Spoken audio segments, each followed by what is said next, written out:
So welcome back to the afternoon session. So first talk of the afternoon will be Dr. Alejandro Cabo-Bizet from Turin. He will talk about understanding holography from state account.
Both sides of holographic model. Yes. Nice. Okay. Okay. Good. So both sides of the holographic duality are important and challenging per se. I don't have to stress on this, but it is necessary to refine the principle still. There are many things we understand. I will mention one aspect of it. And as we have heard from one of the lifetime awardees, or few of them perhaps, the strong pillars are necessary actually to move ahead. So yes, today I will focus. Today I will focus on one of the most studied examples of ADS-CFT, which is ADS-5 CFT4. But some of the things that I will mention, I will be actually broad, applied to various other examples. Some of us believe that probably they are universal in gauge theories, but not well in certain class of universality, certain universality classes, let's say. Okay. So specifically, I will focus on a BPS version of the duality, which is in principle, and this is in very principle, tractable on both sides. Okay. There are many deep questions which I will not be able to touch upon today. Some of them were mentioned by Costas in his previous talk. Okay, but so I will mention just one specific tip of the IBUS. There are many tips, different tips in there. Okay, so right. See also the talk by Sunjins afterwards, which probably will fill in some of the gaps that I will leave open. Okay. So if you have questions at any point, please stop. That will help me as well to organize thoughts and everything. So don't hesitate. Just interrupt me and ask. Complain, anything. Okay. Whatever. Any feedback is good. So good. So as I said, we still do not understand ADS-CFT completely. For instance, complicated enough time-dependent processes or out-of-equilibrium processes, we don't know how to describe. Even though we have the duality and the statement is clear and concrete, very concrete, there is still a lot of refinement to do. Okay, and so that's. Let me try to motivate. Right. For example, one question that we have, at least I don't have a clue how to answer in ADS-CFT in a concrete, pretty relatively rigorous mathematical way, is what's the probability P in T that for a bunch of multi-graviton states to collapse into a black hole, say BPS black hole, after some time T. Okay, that's a pretty hard question related to what Francesco mentioned yesterday. Okay, but we still do not have a theory to address these questions in ADS-CFT, even though the conjecture is there. So it's guiding the way. Okay. So for instance, let me motivate this a little bit. So some of you should be saying, okay, but in BPS sectors, everything is relatively trivial. Okay, but it is not trivial enough. So in the BPS sectors that I will mention, the Hamiltonian is not zero, precisely. It's actually something which is different from zero. So you still have some time evolution. Okay. Sometimes you hear the contrary, but actually it's not like that. Okay. So that is pretty simplified time evolution, but there is still some time evolution. So J will be some, I will talk more about this later on, will be some angular momentum, and R will be some R charge. If this says something to you, well, if not, we will come back to it, okay? Don't worry on this. So for instance, what would be missing to answer this question that I posted before? So in these BPS sectors, we already know what is the Hamiltonian, okay? So, but the problem is we don't know how to describe those states. So we don't know what is the description of black hole. We don't know what is this. We have some idea. Well, we have some idea of what is, but we don't have like a concrete description of what is a black hole's quantum. So what is the quantum description of a black hole state? And we don't know what is the one associated to graviton, although we are relatively close, I would say. The talk will be about this precisely, okay? But if you have questions, please jump in, okay? Don't feel shy, okay? Right. So exactly today's lecture will be about this. So what is counting of states telling us how to define these two objects in a quantum case theory like n equal to 4 super Young Mills, in the BPS sector of n equal to 4 super Young Mills. Just purely quantum, just purely counting states, nothing else. Okay. So naively, naively no. The experience is telling us, and this is what the talk will be about, that in principle you can divide the space of BPS states, okay, into two subsectors. You can even do already more refined stuff. But let's say you can divide it into subsectors. One subspace which would account for or would be related to black hole description, and the complementary subsector which will be related to the gravitons description. And you could think about this actually in the light of recent developments by some people in the audience like Chimin Chan and Lin, and or for instance the approach of Sun Yan and collaborators. But the approach that I will mention today is related, but it's slightly different. Okay. So we will see in what sense. So let's try to push a little bit more the thing. So naively, what we are sort of gathering, the experience we are gathering is telling us at this that, so you can substitute black hole by gravity, by graviton at any step in this equation. One natural way of describing a black hole state would be a mixed state, so like a density matrix, rho, and the same for a bunch of gravitons, thermal gravitons or whatever, okay?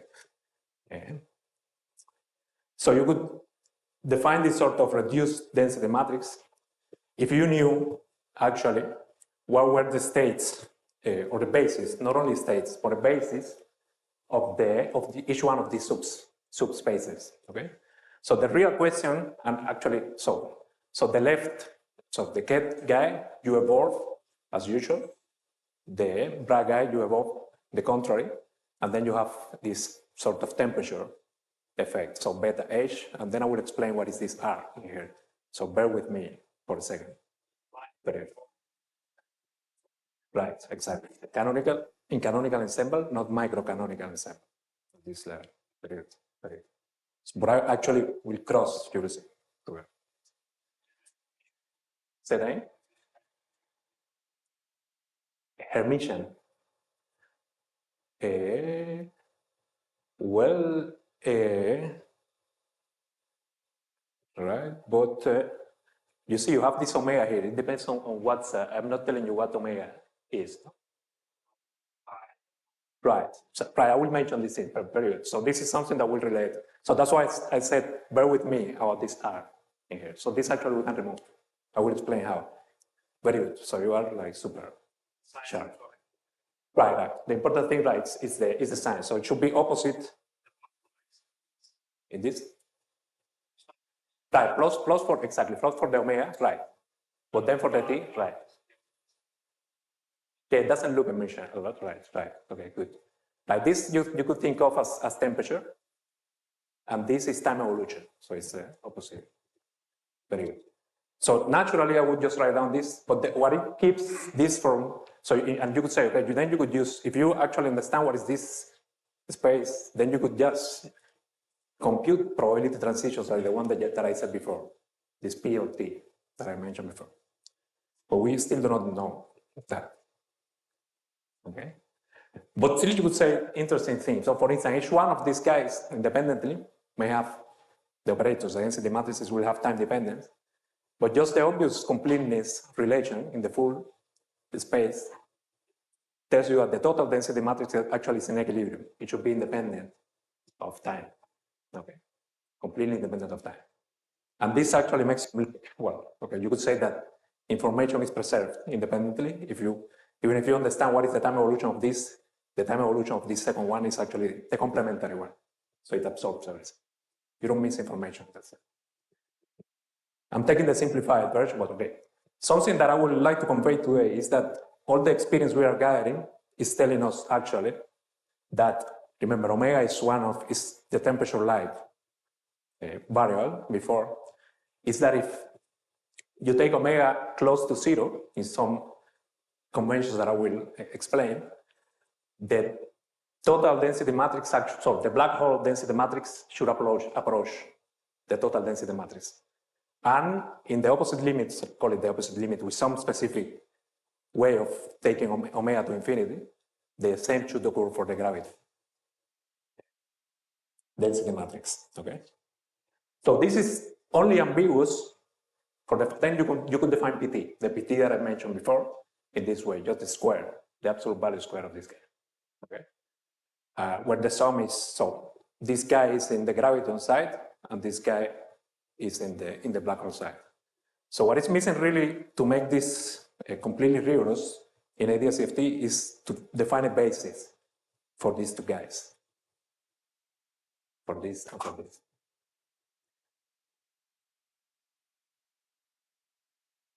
So as I said, this is what I just said. No? So that's actually the real problem that is missing, to find a basis. I wouldn't say that much seeing the explicit form of the states that are in the cohomology, like is your language, okay?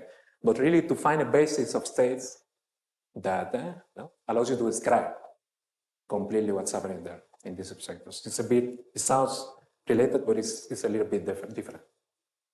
So there it is. And as I said, so if you really know what is the basis for this guy and the basis for this guy, then you could simply implement what Francesco was telling us yesterday. For very excited, and many of them, not only one of them, very excited about many of them, 1 over 16 BPS in equal to 4 super mills, and eventually, it may be actually allowed to build a bridge with what Josephine was mentioning yesterday in her talk. Okay, right. But that's for the future, okay? Because it's very hard problem to find the basis. At least that's what I think, my perception. To find a basis for these two guys.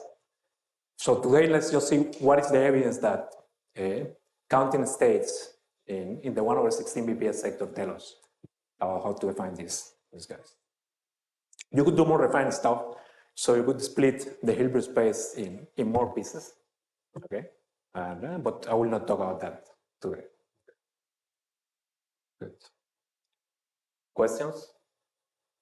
Complaints, anything? Don't be shy, please. Good.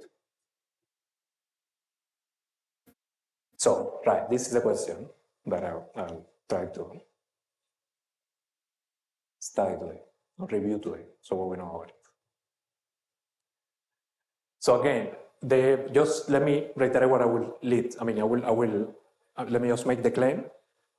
So whatever is BH, meaning by that the size in the Hilbert space associated to black holes, it should be built. So whatever it is a black hole, it should be built out of BPS letters in n equal to 4 supergiant mills, BPS states in n equal to 4 supergiant mills. Okay, that's the claim. And I will not go through all that explanation of how to do that, but for fundamental letters, I just mean technically, like covariant objects that I can call X, Y, Z, which could be the scalars in the theory, the Keugino, the field strength, so on, ghosts, and so on. which are covariant, they transform covariant under the UN gauge symmetry, so UN global transformations, okay? And so physical states are invariant, so they are not covariant, they are invariant. So you need to take products of these guys in many ways, and then just take traces of those products in as many ways that you can manage. And then you have to count all those independent invariants, okay? And right, and something that will happen, I will show how you see this actually explicitly from the microscopic side, so from the microcanonical side, is that at some point, and this should know from the algebra process, so if you take the trace of a matrix with a power m times n matrix, a power of its small n, which is larger than capital N, then you can use trace relations, no? And so that means that single trace operators in that regime of powers, small n's, are not going to be independent of multi-trace operators. And the number of invariants that you can construct diminishes because of this, okay? So let's see what this, let me try to motivate what I just said a bit more. So again, BPS sector n equal to 4 super Yang-Mills, one can start from the partition function, the physical partition function of the theory. This is the definition. And I will simply turn on one angular momentum. So I place the theory on S3 times R. I turn on angular momentum, which rotates one of the symmetries, rotations of SO4 in the Cartan of SO4 of S3, and then on R symmetry, the global symmetry you can think of, which doesn't commute with one of the, okay, this is the definition of the partition function, okay? Now this counts many more states than the one that we want to focus on, which is the Hilbert space sub-BPS that I mentioned before, this one. So we need to project down this to something that only counts states in this subsector. And right, I have to define the subsector. So what subsector I'm talking about? So in n equal to 4 super Yang-Mills, you have supercharges. So I will focus, so we take two of them, which are complex conjugated, Q and S, okay? And I know from the algebra, their anticommutator is just this stuff. So as Q star is the complex conjugated of Q, this is positive definite. So you just have this unitarity feature. And then you also have a spin statistics theorem. So we'll assume this. So the -1 to a Fermion number is just this in terms of the angular momentum, diagonal. Right. Something to stress is, and this I will assume now, is that this guy, R, independently doesn't commute with these two supercharges. Okay? Nor J. It's only a linear combination of them commutes with the supercharge. Right. And to actually go to that linear combination, you can take a linear combination between the chemical potentials. Oops. Between the chemical potentials in the partition function, these three guys, beta, omega, and phi, which would be this in some variables, but notice it is complex, okay? And after doing that, you essentially reach this formula for the partition function, assuming this constraint is some variables, okay? Which this is precisely what I defined before, so as the total density matrix, okay? So you have omega, which is the chemical potential dual to this linear combination of J and R, which is the global charge that commutes with the supercharges I'm looking at, okay? And then you have this phase in here, the phase you asked about, okay? Right, this I will call, is just a reduction of the physical partition function of the theory, but I will call it index, okay? It's a superconformal index, is the way it is called, okay?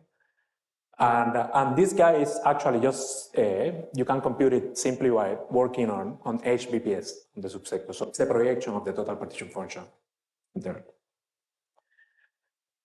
Good. Yes. Say that again. This one is not positive. Perhaps. I will come back. I see that you are there. Say that again. Right, it's not positive, but I will mention how to make it positive. Okay? Yes. Very good.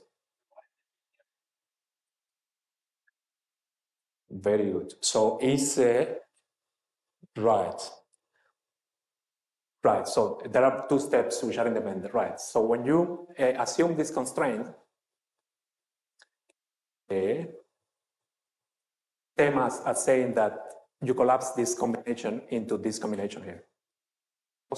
This phase in here. Okay. But I haven't told anything about that guy. No? The fact is that because of this phase, you have cancellations in there, and then you only get contributions automatically from states that saturate, so that make this guy equal to 0. So, which means that this object will not depend on beta. So, but you are imposing a single condition. So you impose a single condition on chemical potentials, and just by free, you get that the partition function depends on a single parameter. It's just because only states that are in the kernel of this guy contribute to the index. Very good.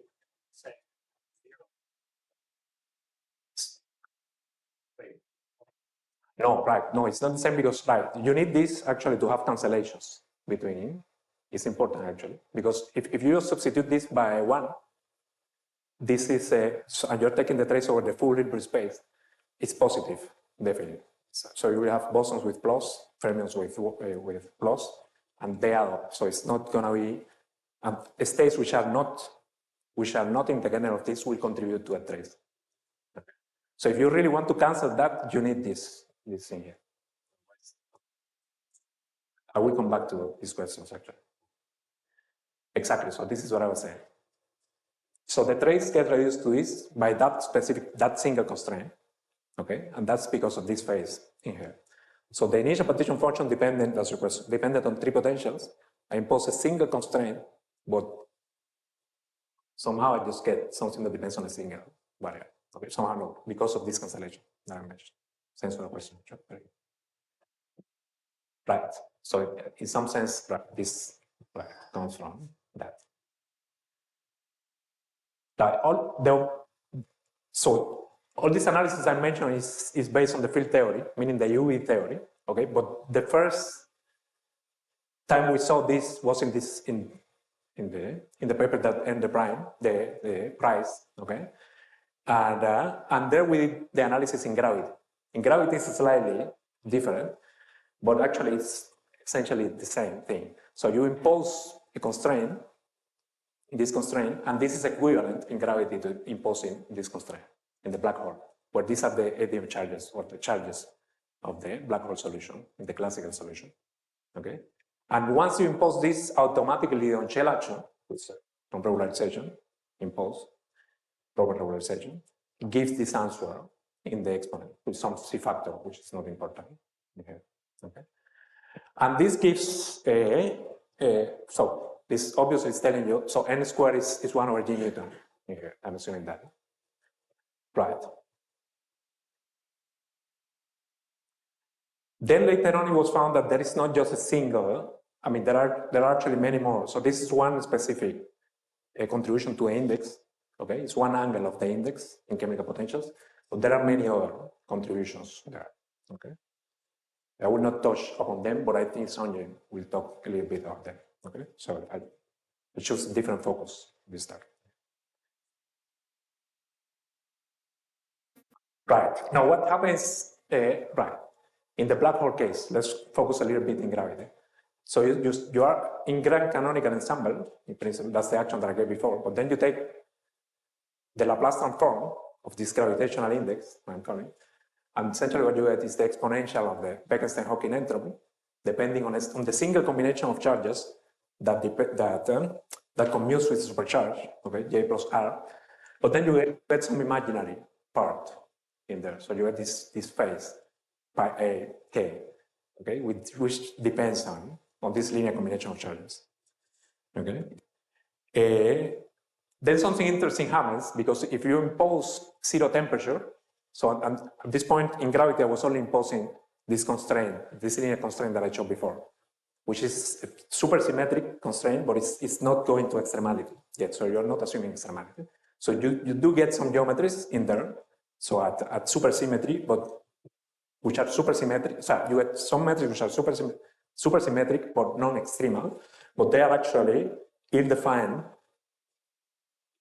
ill-featured, I would call them, in this way that I mentioned here. So you get this complex phase in here.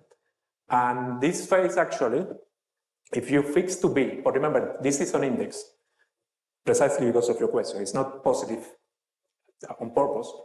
I define this density matrix with this phase in here. So the gravitational index should be analogous completely. If ADS-CFT is correct, you should take, this thing should be a boundary condition of the black hole. So you just go to asymptotic ADS5, and you should place n equal to 4 superjump means in the background associated to this, and you should get this answer here. So using the holographic dictionary, right, one could actually naively guess that this needed to be true. Now what happens is, and this is not the way we did it in the paper, is that this is actually equivalent to imposing extremality in the family of supersymmetric solutions. So is this condition there? Anything else? But you could do more complicated stuff. Okay. What is it? See them? K would be, so you take the answer that I gave the on-shell action, exponential of the on-shell action in gravity, do the Laplace transform of that inside point, and you get something which is real, but then you get a complex phase in there, unless you go to extremality. So all this computation is at the supersymmetric point, supersymmetric. Right. So you just take this thing that I gave before, just do a Laplace transform, and you can do it now in mathematics, and you get something which is real, and then you get a phase. Okay? And this phase is some very complicated function of single charge, a single variable, essentially. The example that I'm studying. Now this guy, you essentially equate to the R, this non-unitarity that he was complaining about, this non-positivity that he was complaining about. Okay? You equate to the R charge of the electric charge of the black hole, let's say it correctly, and that's equivalent to extremality, bottom line. This is just fact, okay? You could complain, oh, what did you do? But that's fact, empiric stuff. Okay? Good. So let's move. So that's essentially what we did in this paper, but we did a little bit more. So as I said, so you take the boundary conditions that the black hole is giving you, then you place n equal to 4 superjump means in those boundary conditions in geometry, and actually you can get the index out of that. So you just localize n equal to 4 superjump means in that geometry, and you get this guy that I started with from some very way. Anyway, I just wanted to mention this, so I will not stop much at it. Good. Now, before that paper, the claim was that the index should not scale with n in the phase, that the index was not capable of seeing the state growth, the entropy, Bekenstein-Hawking entropy of the supersymmetric black holes associated to it. So what was the problem? That's what I will review now in a modern way of seeing it. And that's contradictory with what I just said. Remember, what we just found is that the I black hole goes like e to n squared. So what was it? So as you have been complaining out, what I define as row total is not actually right. The coefficients are not positive definite, okay, in the Taylor expansion. But actually you can amend that, and let's assume, for instance, that's what happens in some section of n equal to 4 superjump means, that their charges are quantizing in unit of 1/3. And the spin in units of 1/2, that's always, okay? So that means that I can always split the index in subcomponents, okay? 6 of them, say, okay? And each one of these subcomponents, to these overall coefficients here, has positive definite intercoefficients, no problem with them, okay? So what I would look at, what I claim is one should look actually at these guys. These are some link with child points and so on, but I will not enter into it today. okay? So these are independently interesting configurations to study, okay? So I will focus on these coefficients here, D, which are integers, they are counting states in the theory, so no negative sign in there. And let's then compute these guys and plot them. But in a, right, you could do even more coarse grain or refined, depends on what you want to think. You can collect this guy in two subcomponents, one with positive mod 3, one with positive R charge and one with negative R charge, let's say. You could do this. Okay. But anyway, this is a subtlety for the people with experience, they think. Now, I mentioned before, let's try to understand what was happening, why people were seeing at the time that there was no growth. Okay. So the way to count single trace invariants, okay, this was known, is you need to solve some unitary integral. So platistic exponential is just some way, just think of it as some exponential of this. Okay? It doesn't matter. I can give you a definition if you want. Okay. So you have this double trace formation here, and then you have this single letter index here, which is defined as this. The single letters are the things that I mentioned before, these matrices that I mentioned before. And then again, we come back to our guy, non-positive definite. Okay. Stop. And you can compute that, you get this thing here for n equal to force when you're mixing some section. It doesn't matter the details. Right. Now let's try to focus on extracting the integer coefficients that I was mentioning. Okay. So we fix the power. Okay, this right. We fix. So we are going to count the Fourier coefficients at charge small n, but we are going to vary capital N. So fix n and then change n. And what you can do is this I did it for the Schur index. That's the idea, right? What you get is this. So n1, n2, capital N. This is the rank of the gauge theory. So it starts growing, okay, and then it starts saturating, okay. And so there is some maximum here. So once it saturates, it simply just stays there, so it doesn't grow anymore, okay. Bottom line. So there is no capital N dependence from here on. So schematically, what you have is this generically when you do this kind of plots. So you start from small ones, you go, but again, this steps one, because I'm counting Fourier coefficients. So everything is discretized in here. And then no dependence on n. So everything saturates at the point at which the power equals the rank, at which the rank, I'm varying the rank, at which the rank equals the power in the trace. Okay? So that's what I mentioned in the beginning. Trace x to a small n. You know, when n surpasses capital N, you can use trace relations. Right, and actually what the people were obtaining before 2018 was this number here. So this saturation number here.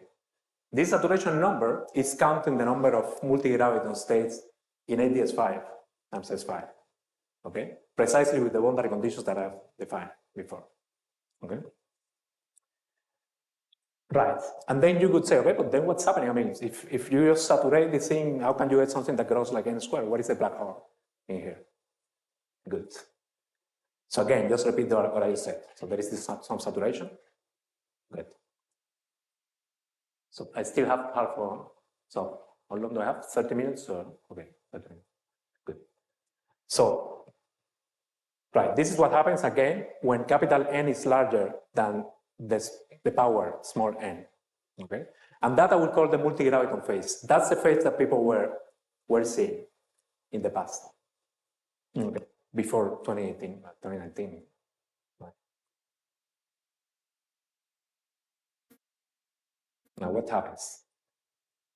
This is what I just said. I've been repeating this purposely, okay? And I will keep repeating it in different ways, but okay, good. Trace relations essentially come in, okay? But, right, and that brings something, interesting topics that we need another talk essentially to go into, but that this is related to giant gravitons, okay? Right, I will not enter into that much today, let's first, okay? It is also related to the fortuity mechanism, okay? Right. I will not enter into that much. I will mention some things about it today, but not in deepness. Okay. And this is something to keep in mind. Okay. Now, what happens? What is the black hole in all this study? Now you go to the opposite phase. So you take very large, small n, very large, small n power. So small n is fixed in here in this plot, okay? And then you just look at the region in which n, capital N is bounded, so it will never reach small n, okay, or something. And this discrete plot that I mentioned before, now it becomes quasi-continuum, essentially, when you go to a regime. So and what the black hole actually is probing is just the asymptotic behavior of this guy. Of course, you cannot do this at the discrete level because there is no way. This is just, there's step one in here. There's no smooth asymptotic, okay? So what you need actually to zoom in into a corner, take very, very small, very large, small n, power n, and n not large enough. You can take it to infinity once, well, very, very large, asymptotic to infinity, but always small with respect to small n. And this profile here is precisely the profile that you compute using the Laplace transform that I mentioned before. So that was a mystery, okay? Nothing deeper than that. This is precisely the Bekenstein-Hawking area law that I mentioned before, okay? And that people knew before that.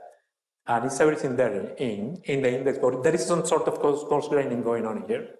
So you need to go to a continuum in this approximation to really make sense of gravity, of semi-classical gravity there. And as always, there is the annoying phase in there. So, good. Good. So that's all, but from microcanonical perspective. But now let's try to understand it from a different perspective. So the message is, so remember, the message is what are the states? That's what we want to learn. That correspond to the Hilbert space of a black hole and to the Hilbert space of a multi-graviton set, okay? So what is, or more precisely, what is microstate counting telling us about those states? So far, it has been telling something, if you have been paying attention, but okay, I will review it in a while. Right. So let me call then, and this is natural because of what I just said before, the region of charges in which the small n is larger than capital N, I will call the quantum black hole phase. Okay. So you only go to a semi-classical regime in this, actually, n going like capital N squared is enough for this. Okay. Good. Well, questions? No questions. Good. So, right. So let's try to understand now the story from grand canonical ensemble.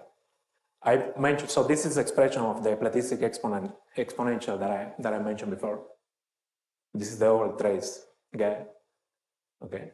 And what happens is, and this is the way people were seeing it at the time, no? Is that you can actually, if you go to a multigraviton phase, you can actually think of this as a Gaussian model in which your independent variables are simply the trace of the holonomies, the trace of the use. Okay? And that's trivial, you just solve by integration. And when you do that, you just get one loop determinant contribution coming from this guy, from the prefactor. And that's this stuff. When n is large enough, okay? Actually, in the original paper, they were assuming capital N infinity. Okay? So this is the answer for this is what gives the answer for the blue points that I'm showing there. So this saturation mark in the microcanonical ensemble that I mentioned before. Okay. Good. And this, so I call it Q because I'm extending this to finite n. Let's say, no, I'm not assuming n to infinity. But if small n is really the threshold where you see this abrupt change, okay, that's really what it's telling you what are black hole states and what are gravity states in your gauge theory. Okay, good. So let me not spoil. I will come back to this in a while. Exactly. Well, it's exactly what I was saying there. Right. Small BPS states. So this threshold is actually, again, this plot is exact. Well, the plot that I showed before, you also see in it. So it's just a broad change, and this is constant, bottom line. So it's no, it changes with the theory. You could see some other one factors in it, but once it is there, it saturates. It doesn't move away from that. So that's what's essentially giving you a bond that between black hole. You could say these two subsectors that I mentioned in the beginning. The asymptotic value is fixed by this. So it's natural to define this. This is what I said. Okay. Now you could, right? You could ask, okay, right? In Grand Canonical ensemble, so if you start from the black hole, well, not from in Grand Canonical ensemble, when are the gravitons dominating the? So when is the graviton, the multi-graviton phase dominating the description of the theory? And that happens when the real part of omega, the very same omega that I defined in the beginning, okay, in the rho total, goes to plus infinity. Okay, so in that regime, which is the same as saying that the Q, the rapidity entering the index, is expanded around zero, the eigenvalue contributions that contribute look like this. So the trace, this U is the Polyakov holonomy. Okay, so the trace of U essentially is zero in that phase. Okay, right. You could see that this in various ways. In the original papers, you saw it using this Gaussian approximation that I mentioned before. But you could also see this as a Taylor. So when you expand in Taylor expansions of around Q equal to zero, this integral, right? You expand this quantity here around Q equal to zero, then only poles in which trace U is localized at zero contribute. That's another way of saying it.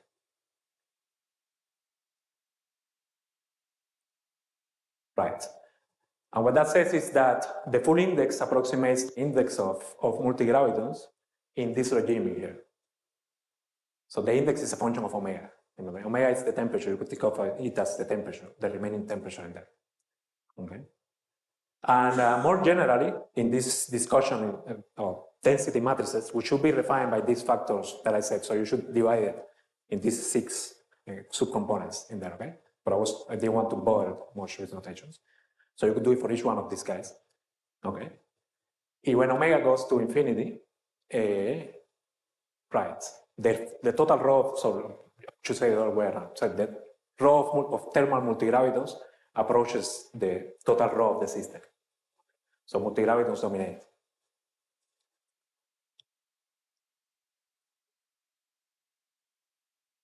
Right. Now, what is the black hole phase? It's the opposite, as I already mentioned. So that is when omega is taken to zero in a judicious way. There may be other phases, I will not mention them. Soon you will talk about them, I think. Okay. But the one that leads the ensemble, so the one that gives this asymptotic, no, of the this that I mentioned before, in this scaling limit, is dominates in this regime of chemical potentials. The index is a function of a single variable. There is no function. You just have to take omega to zero. And in that phase, the Polyakov holonomy is different. So you just get this phase. So trace to U to n is actually n. So remember you have the double trace, so you have an n squared from there. So it's a completely different phase. So there's first order. At large enough n, in the semi-classical regime, there is a first order phase transition. Large enough small large n, large small n, and you could say small n going like n squared.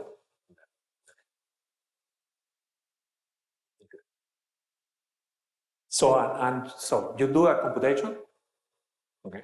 So you see how you can actually take, this is the thing in the exponent that I showed before. And when you do this computation, you get the answer that comes from gravity, from evaluating the on-shell action of the black hole solution, okay, in that section of the index. This is a constant of the one. But even that constant comes out. Everything comes down low. Right. And this brings then the thing. Remember, there is actually a sharp change between these phases, between the quantum phases in here. No? And it's this sharp here. So trace relations essentially are leading the way. The only thing that is missing to define this P of T that I mentioned in the beginning is actually to find bases of states that allow you to describe independently states to one side of this region and states from the other side of the region independently. Okay? So in some sense, giant gravitons do that, but this is still a bit, so you cannot do very concrete computations with that, not yet. Okay? Good. But still, just counting is telling you already this thing, which is important actually to identify these states, in my opinion. Okay. Anyway, okay, so we have time. Right. This is just a summary of what I just said. So everything is right. So you have right, as I said. So small n, which you could think of as the charges of the invariance you are counting. Okay. Everything is in how the details are essentially in how this small n compares with capital N, with the rank of the gauge theory. You could refine this discussion that I mentioned before, and even this PT that I mentioned before, because you know that there are we know actually already that there are more phases than just two. Okay, and this is conceptually related with this splitting that I did in 6 indices, 6 sub-indices you could call it.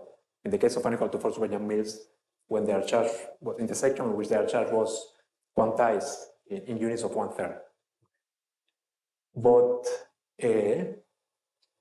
that's still, that's open problems. I mean, obviously there's something there. We need to explore that. That's for some of us, and let's say young people in the audience, I should go. But we are trying as well. Okay, very good. Right. Right. So I focus today on only 2 of these phases, okay, just to make it simple. And what happens is essentially this in between one phase. Well, you could say it in various ways. I said it in various ways. One way of saying it is that in the graviton phase, the matrix model becomes Gaussian, essentially. Okay. But once you traverse this threshold, which trace relation center, then there are many interactions coming in. And the model becomes much more, the matrix model becomes much more complicated in that case. But again, it simplifies a lot when you go deep into a semi-classical regime in a slightly different way. Okay, so you get this deconfinement phase transition. Okay? As I said, our phases are, we know they exist, so it remains to be understood what happens in that. Right. And these are questions, no? So essentially, as I said, the technical problem is to define a tractable basis to describe states in these 2 subsectors, okay? As I said, giant gravitons already do that, in a sense.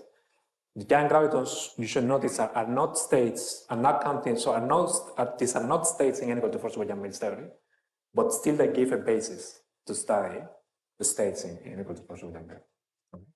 But it's a bit untractable at this point. There should be a better way of looking at this problem, a simpler way of looking at this problem. Okay. And that's all that actually remains to try to explore, try to start probing a theory for transition probability between mixed states, between one sector, another sector, and these other sectors that I have not talked about in here. And actually to describe, as I said, time-dependent quantum gravity processes. Then you could ask from there what happens in semi-classical limits to this P of T quantum observer that I mentioned. That's something for the future. Okay. And something that I have not mentioned, actually didn't mention the approach that that Francesco and Isaac tried in their paper, which is called the Bethe-Ansatz expansion, and it's actually exact at finite n. I think that this actually will play an important role in all this study, but this remains to be understood yet. Okay. Right, that's all. Thank you.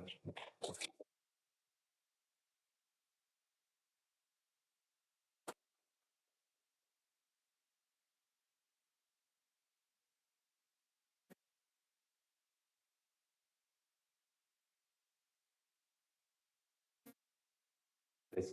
Yes.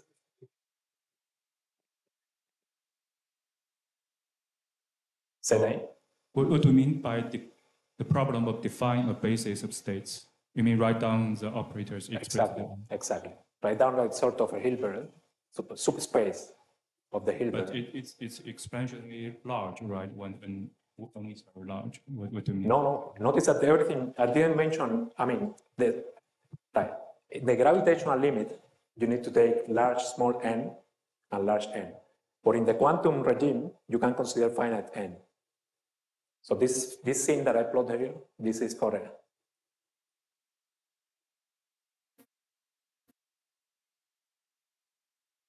Right. This happens at, right, let me just put the mathematical part.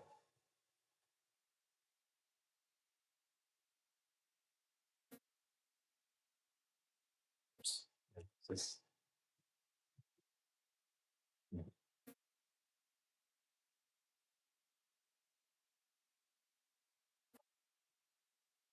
Right. So this happens at, so here you have n. This is small n.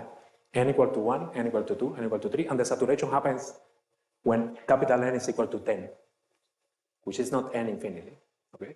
And this you could do even for smaller n's. Yeah. What's the difficulty for small n?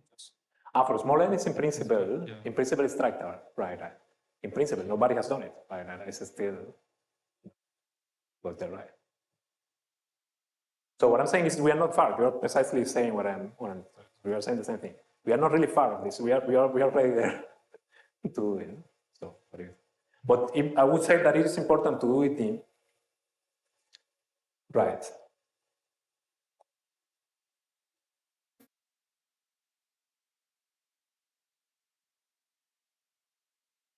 I would say it's important to find a basis in a technically viable way. So something that allows to make computations easy, let's say. Otherwise, it's a bit, you cannot advance much conceptually. Okay.